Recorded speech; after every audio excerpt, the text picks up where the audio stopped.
This is not a struggle about ideology. This is not a struggle over religion. Joe Biden was always thought of as one of the dumbest men in the Senate and then one of the dumbest men to ever serve as vice president.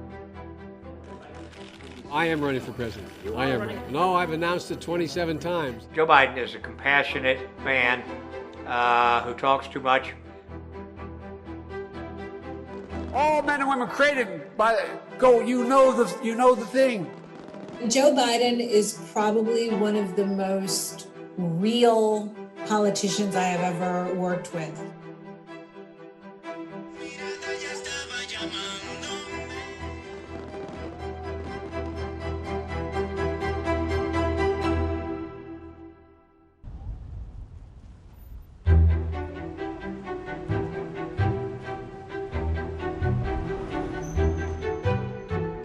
I think that people are enthusiastic to make sure that Trump is no longer in office because many people, especially in New York, has been struggling.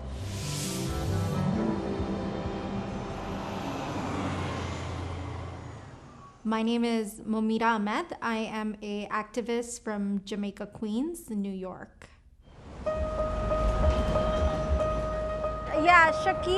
Shakib একটু দেরি হয়ে যাচ্ছে তো কারণ আমার তো গাড়ি নাই.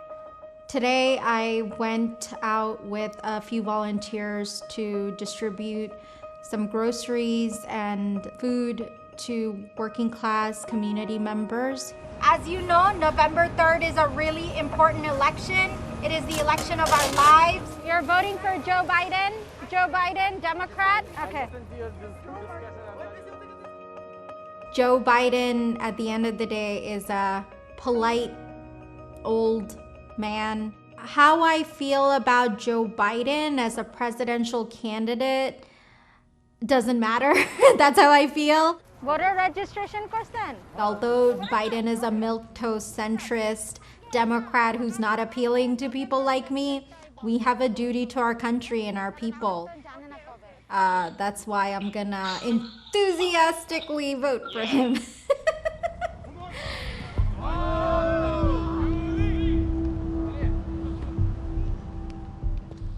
America has long been a diverse nation, but in 2020 many people are asking whether it will ever deliver equality and liberty for all. Black Lives Matter, Me Too, climate change, social media activism paint a very contemporary backdrop for the election. So it's bold for the Democrats to pin their hopes on a 77-year-old career politician. Joe Biden K vote দিবেন তো তাই না? Joe Biden. They're hoping the key motivator for voters this year, especially young Americans, will be fear of more Trump. You got to remember, in 2016, those Democrats that said, hey, I don't want Hillary Clinton, that helped President Trump get elected. And so there's a real push to not do that this time.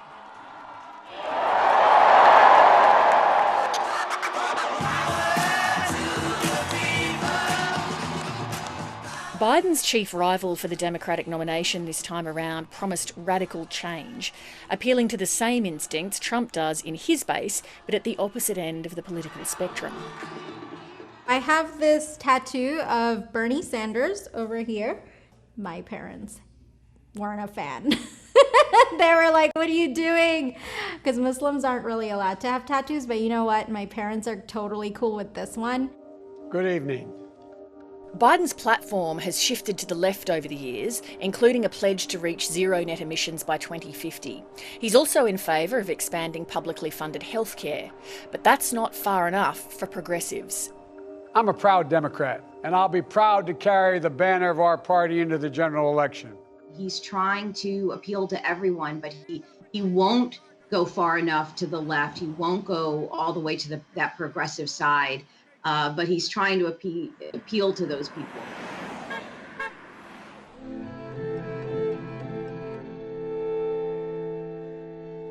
Joe Biden was born in an industrial region in Pennsylvania in America's northeast, the eldest of 4 children. When he was 10, his family moved a little further south to Delaware. He's lived there ever since. He first married in 1966 and had 3 children. In 1972, at 29, he was elected to the US Senate.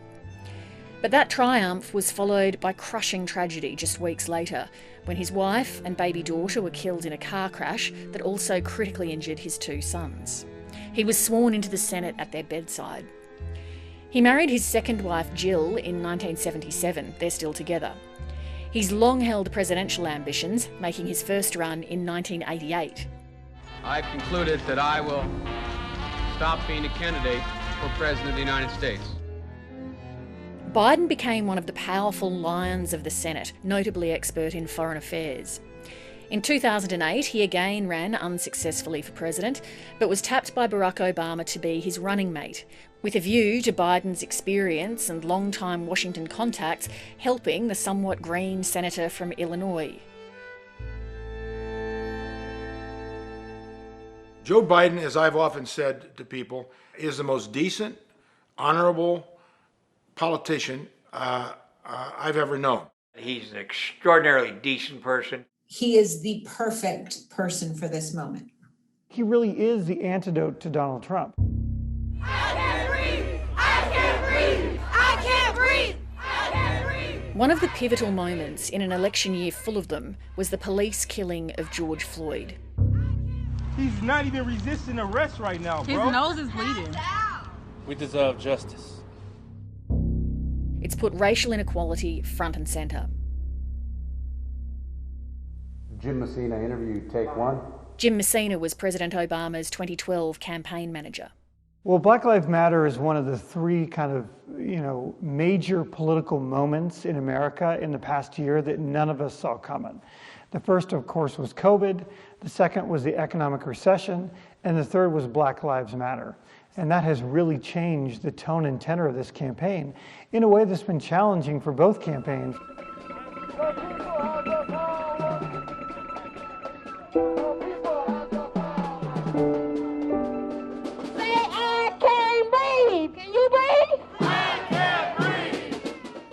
We're marching on the DNC because Democrats locally, statewide, and nationally refuse to enact any real change regarding the issue of police violence.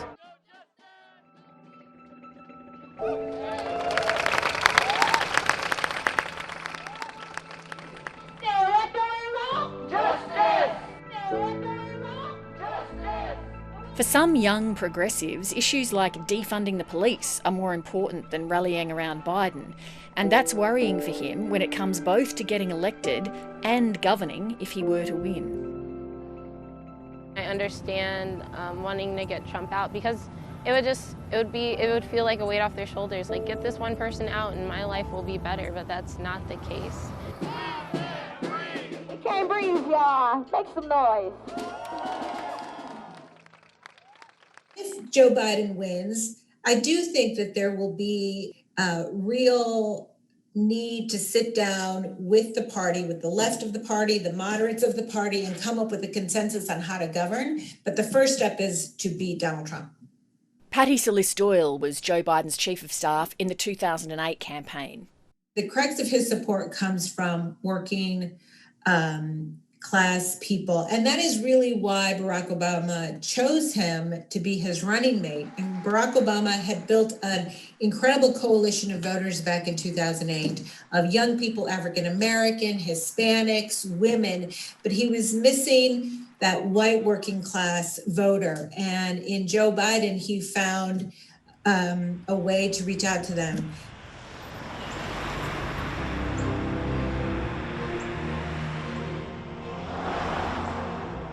Ohio is one of the states that voted Trump in 2016.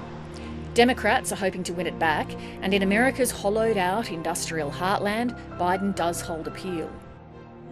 The wall is falling down. Mexico didn't pay for it. My name is Bob Seward. I'm 62 years old. I'm a retired steel worker, living with my wife, trying to enjoy retirement.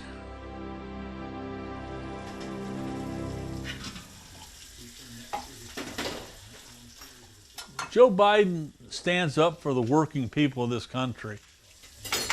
You know, I can't swear Joe Biden's going to be the savior. But at this point, I know Trump will be the demise of this country. So I'm willing to take a chance.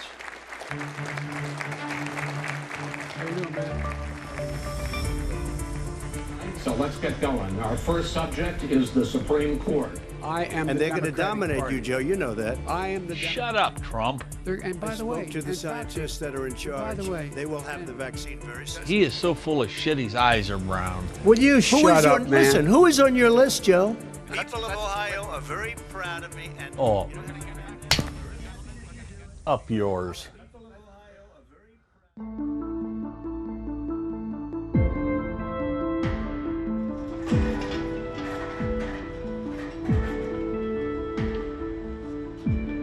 Bob and I have actually met before, in 2004 when I was the ABC's Washington correspondent.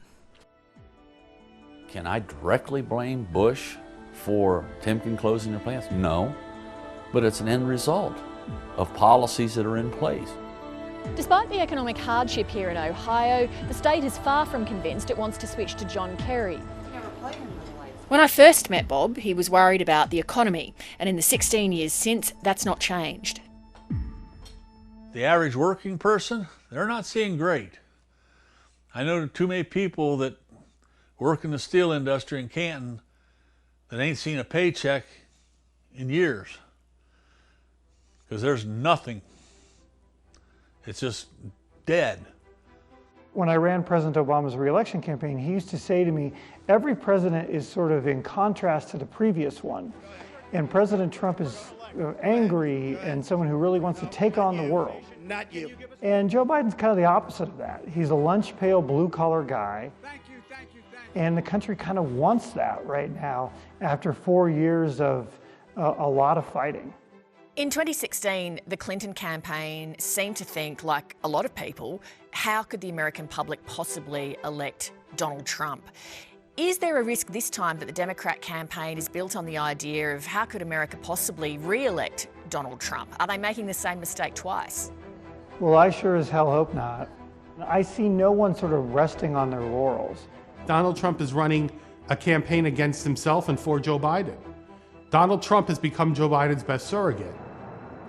If Donald Trump ends up winning re-election, it will be the most remarkable comeback in modern-day American political history.